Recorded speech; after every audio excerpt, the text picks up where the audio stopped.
So let's go ahead and talk about the major differences found between the 11 Pro and the 15 Pro. And I'm only going to talk about the real practical differences. So the 11 Pro was released in 2019, iPhone 15 Pro released in 2023, so 4 years difference. SIM card slot, that's something that not a lot of people talk about, but I think it's very important. The 11 Pro has an advantage. It has the nano SIM card slot and eSIM capability. The iPhone 15 Pro only has eSIM support here in the US. So if you're traveling abroad, that's going to pose a big hassle, while the 11 Pro still manages the perfect balance of flexibility. The next major difference is going to be the refresh rate. Both of these phones have nice screens, but the refresh rate, how smooth the scrolling is, you only get 60 hertz on the 11 Pro and you got 120 hertz on the 15 Pro. Not a huge advantage, but it is nice to have very buttery smooth scrolling. And once you get it, it's kind of hard to go back, but it's not going to affect how you use your phone, but it is a difference right there. Next is the overall size. The 11 Pro is a little bit more compact at 5.8 inches versus the 6.1 inches on the 15 Pro. And phones tend to get larger and larger as time goes on. So for some people, I think that's going to be an advantage, is that it's a more compact size on the 11 Pro. A visual difference, you have a notch going to the dynamic island. It doesn't really make a huge difference. It's kind of gimmicky. It doesn't add that much functionality, so you don't have to worry about that. Another difference is the 15 Pro has always on display, while the 11 Pro does not have that. I don't even use it. It's there. It's a visual difference, but some people don't even know that it's available, and honestly, it's just unnecessary. Next difference is storage. We do have a dramatic change in storage. The 11 Pro started off with 64 gigs, and the 15 Pro has 128 gigs starting storage. So for a lot of people, that makes a difference. I think 64 gigs is still very manageable. Just got to be careful with the apps and the pictures and videos you take. You got to delete some or push it to the cloud. The RAM is also 4 gigs of RAM versus the 8 gigs of RAM.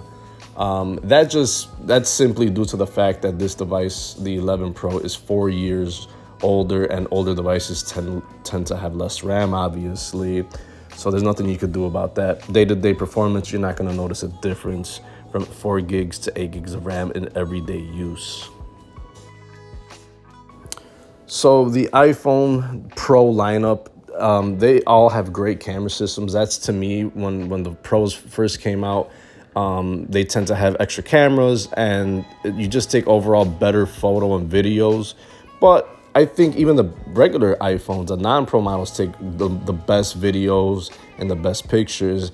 And the 11 Pro competes just finely with its camera system. Although older, you're really not going to notice a difference in quality. They shoot 4K. They take super smooth, buttery smooth video and great pictures. So there's no real difference in the camera system. Next major difference is going to be the charging port. This is a huge one, actually, because we're going from a Lightning to USB Type-C. And for most people, they're not really going to care, because most people just charge it. They plug it in and charge it. They don't really care what charger they use. But when you have the USB Type-C charger now, it makes it easier to charge all your devices with a single cable, with your laptop cable. And those tend to usually have fast charging built in because of their, the brick and the size. So, I actually do find it more convenient using USB Type-C to charge my iPhone, because if you have Android devices and iPads and laptops and just all the other devices, it's just an overall easy way to manage your charging. Next is the charging capabilities. Both of these devices have wireless charging, but you have faster wireless MagSafe and faster Qi 2 charging on the 15 Pro. And also you have the bonus of having the USB Type-C, and you have reverse wired charging. But both of these in regular charging situations, you're gonna get a 50% charge in 30 minutes. So you just got slightly improvement in charging speeds now with the iPhone 15 Pro. Apart from using your laptop charger to charge this, there's not much difference in other areas. Next is price, and that's a huge difference. You could find the 11 Pro used for $250 easily, instead of the $1,000 on the 15 Pro.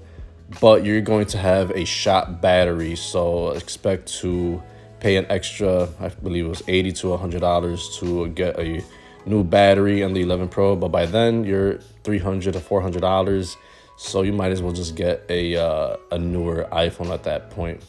But from all accounts, the 11 Pro stands up pretty well in day-to-day use compared to the 15 Pro. But yeah, storage is a difference, and USB Type-C is a game changer for me. It's just easier to manage. But other than that, the camera system is great. iOS software is going to be exactly the same. And there's just a few, newer, fresher, more unfortunately gimmicky features like the dynamic island and reverse wired charging, emergency SOS, ultra wideband 2, things like that I don't use on a daily basis. And I could easily use an 11 Pro and be completely satisfied throughout the day and not even care that I'm not using a 15 Pro. The device holds up very, very well. And yeah, that's been my comparison on differences in the 11 Pro and the 15 Pro.